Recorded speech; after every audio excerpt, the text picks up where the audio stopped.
Hold on, say that again. Keep your hands nice and lustrous. No, the first part. Oh, that mine has vitamin E in it? To keep your hands nice and lustrous. What are you making? I'm making antibacterial hand sanitizer. There you go. It's not illegal, right, at all? And it's not a meth lab now. I just want to clarify. I'm not running a meth lab. I'm just tired of looking for antibacterial and can't find none. All the shelves are empty of antibacterial, even rubbing alcohol. So I had a little bit of rubbing Quick alcohol. disclaimer, it's not. And those are cake. That's cake. Not Coke. Come on.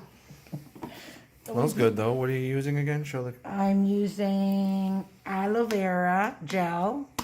Keep it in the fridge. Stays Hold on, I gotta fresh. check my buns in the oven. I'm not joking. That's not a joke. I literally have to check my buns in the oven. The buns are in the oven. My buns are in the oven. Okay.